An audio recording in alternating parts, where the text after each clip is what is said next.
Okay, so prior to this video, most of the anatomy's been done. The hair's pretty much done. If I just show you quickly, I only have a little bit more of the hair to do. The top bit there, which I've drawn around. Now obviously, I've gone around all the hair in this, prior to this video, with like a black mechanical pencil. And the reason I've done this is because the background is black. And this is kind of the part where I'm showing you to the most extent how much of an effect black and white has on the drawing. And I keep saying that you can't really achieve perfect black with a pencil, as I can show you down here. See how it's kind of, you can see like pencil lines. Okay. Now, as you can see, I've put newspaper everywhere because this might get a bit messy. To fill in the background that's going to be black, you could do one of many things. You could probably use paint. You might be able to use a pen, but I want to be sticking to, you know, like the lead-based or carbon-based tools, so the pencil or the charcoal. And the one I'm going to be using is the compressed charcoal, which I'm sure many of you won't have seen before. This is the compressed charcoal. Well, there's 3 of them. If I just take them out, these are messy, so be careful with them. Okay. I have 3 different ones, 3 different darknesses, I think. So we just try them out. I'm guessing this is the darkest. Okay. I'll just show you quickly.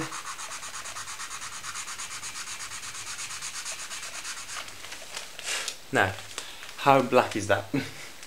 That's the only thing to say, really. Comparing to that. Now, if you thought that this top of the hair there, sorry, the bottom of the hair was black, then when you see this, you know, it really does make a huge contrast. So, if you're using something this black, it's really good to get like a contrast in it. So I'll keep working on that.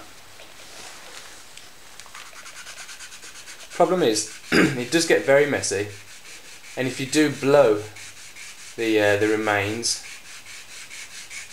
they can go on your work. So try and blow them in the opposite direction, or maybe even use a tissue if you can.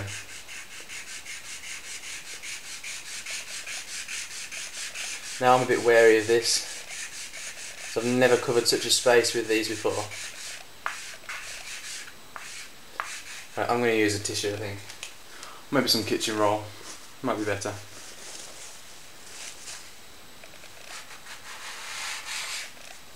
Whew. Very messy. Might need to go around the other side. Yes. Okay, and you can see how dark it is.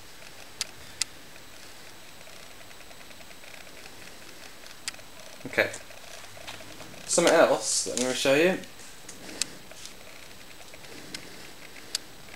If I can zoom in that far, if it'll let me.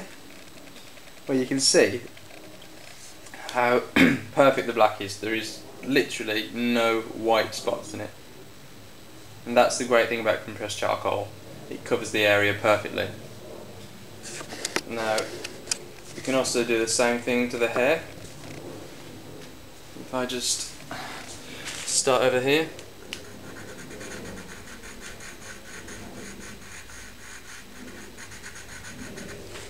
Bit messy again. Probably going to need some tissue. Okay.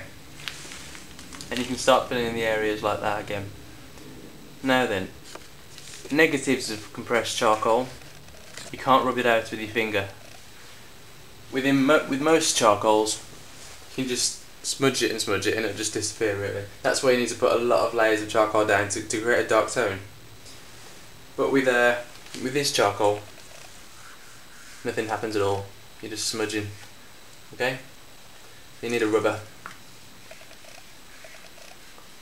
Okay, I'm not going to go into this there. That'll completely wreck my rubber and it'll be pointless.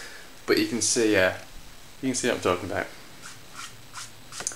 Okay, so compressed charcoal, something to add to the darker pictures, and it really contrasts with lighter tones. Obviously I haven't coloured the rest of the body in because I was waiting to do this compressed charcoal because I didn't want it to go everywhere. Now I'm just hoping that it doesn't actually go on the face. If it does, you can try rubbing it out, but ideally you don't want it to touch it at all. Okay, so let's see how that goes.